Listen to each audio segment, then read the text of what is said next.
ملي تسمعني كنهضر على شي تراك ولا كنهضر على شي رابور في المجال ديال الموسيقى، عرف بلي غادي تسمع شي امور من زوايا مختلفه. يقدر حتى هذاك اللي كتب التراك هو براسو غافل عليها، اولا كاتب شي حاجه ربما هو ما فاهمهاش. وحنا هنا باش نحفروا في المدفون ونبينوا المخبي اللي كاين بين السطور. ومؤخرا عاوتاني الراب المغربي وشعل بين شكون؟ بين طبوز وبين سراق الزيش، والكلاشات والديستراكات يعني، والموسيقى والفن الراب في المغربي عاوتاني ناضت فيه هاد الشراره وهاد الشعله. الشوكه ديال البيك بوست فلو غادي يخرج حتى هو الرد، يعني غادي يكون واحد البيف زوين. علاش؟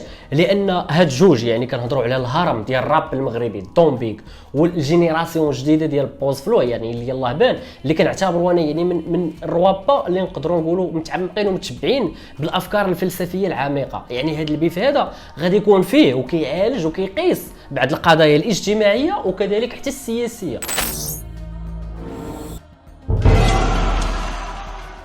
وبداية مع الدون بيك، يعني ملي بان في الاول في المغاربه الموت بيدك حل 2006 كان رابور حقيقي، كان كيدير الراب يعني اونتي سيستيم، الراب ديال بصح.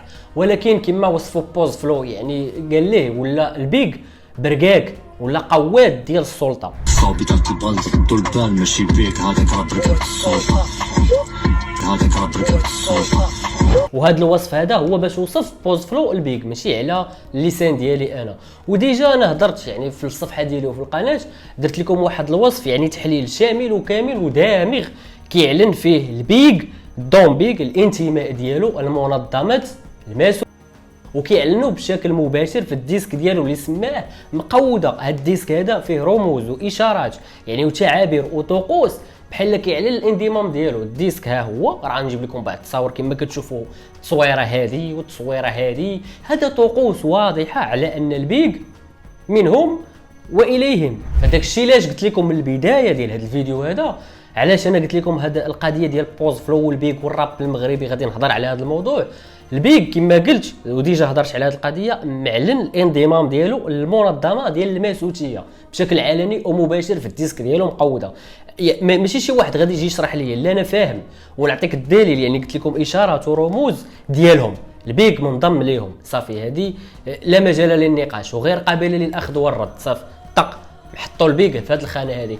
بوز فلو خرج كيكلاشي في واحد يعني بحال نقولوا على حسب ما وصفوا بوز فلو بايع راسو، حيت الراب فيه جوج باش نكونوا واضحين دابا بخلاصه وببساطه وبعجاله واختصار. الراب جوج، كاين اللي شاريه كاين اللي بايعو، كاين اللي كيدير الراب بالفلوس كيخسر فلوس من جيبو باش يدير الراب، وكاين اللي كيدير الراب معلق بالفلوس. هذا هو الفرق، كاين اللي اونتي سيستيم وكاين اللي مع النظام. وبوز فلو بما انه داخل هذا الميدان ديال الراب وكنقولوا حنا دابا في المغرب عندك مسلم ولا البيك، يعني هادو الهرم ديال الراب المغربي. بوز كيبان ليه باللي البيك ما خصوش يبقى يعني يعتلي عرش الراب في المغرب ويقول هو رقم واحد واحسن واحد حيتاش قديم. لا، بوز خارجنا بواحد الفكره جديده ان هذا البيك هذا خصو يدير ليه فاند كارير ويمسحو ويحيدو. يعني هذا البيك هذا راه باش تكون 10 سنين 10 سنوات مده وزمان وبوز فلو كيحك على البيك، والبيك ما باغيش يجاوبو حتى مؤخرا بديسك ديال الشوكه اللي انا ما تصنتش ليه كامل قسما بالله، لان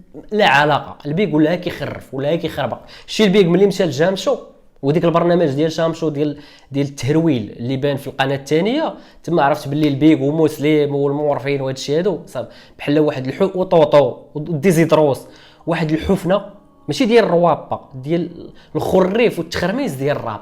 حاليا الراب كما قلت لكم باقي شي وحدين منهم بوز فلو، الفرده، سمول اكس والى غير ذلك اللي باقي كيدير الراب ديال بصح. المهم من بعد هاد التخربيقه ديال الشوكه اللي لاح البيك، بوز فلو تيقولوا بلي هاد الفيديو هذا هو غندوزو دابا، تيقولوا باللي كان وسط هذاك يعني الكلاش اللي غادي موجدوا بوز فلو باش يلوحوا، ولكن بوز فلو حيدو. هو هذا اسمع.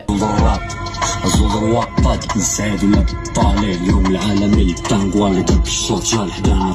والسبب علاش ان بوز فلو حيد هذا الشيء هذا قال لك هو ان البيك يعني من الخصال ديالو واش كيدير ملي كتجي انت كتبغي تكلاشي ولا كيتعايروا ولا كتجبدوا، تيدير لك داك الفعيل ديال المحاكم، فهمتي داكشي ديال العيالات الله يتنجرف مشى ديك لا راب بوز فلو. وهادو ماشي فعيل الرجال، لان الصراع كاين صراع موسيقي بحال الشكل ديال الياس المالكي مثلا، كيجبدك هو في ستريم ولا كيجبدك جبدو انت في ستريم.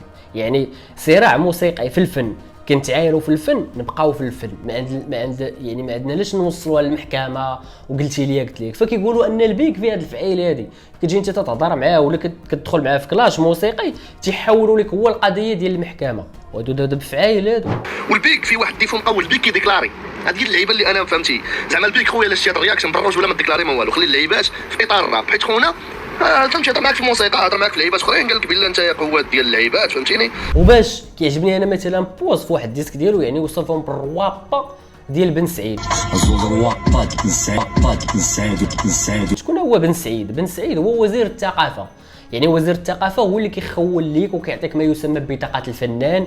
الاعمال ديالك انت ملي كدير شي فيديو كليب كتشد الفلوس من عند وزاره الثقافه، ملي كيعيطوا لك وزاره الثقافه شي كاع دوك اللي كيبانوا في جام شو هذوك انا بعد انا الراي الشخصي ديالي كنعتبرهم مخيات ديال الراب، ما كيديروش الراب تيديروا التهرويل. وبوز فلو كما قلنا كيوصفهم بالروابه ديال بن سعيد، الروابه اللي كيشدوا الفلوس وكيديروا الراب على قبل الفلوس، ما كيبقاش رابور حر.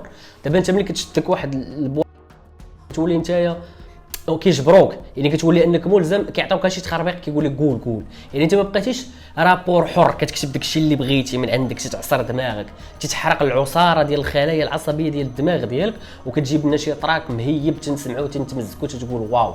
كاينه شي حاجه سميتها الراب المغربي. حنا كنتميو لهاد المملكه المغربيه الشريفه، بغينا نسمعوا شي رابور مغربي منا والينا يقول شي ديسك يمزكنا ويطربنا. حنا واحد الناس اللي كيعجبنا الراب. بوز فلو من هاد نقولوا من هاد المعيار هذا، يعني تيقول شي حاجه كاينه. ومن بعد داك الاوبي اللي لاح ديال 112 ديال سرق الزيت صافي دابا جا عاوتاني يلا دابا ظهر بشكل علني في القناه ديالو ولح لينا هذا شنو نقولوا هذا 44 ثانيه اللي غنقولوا مقدمه، يعني هذه غير المقبلات.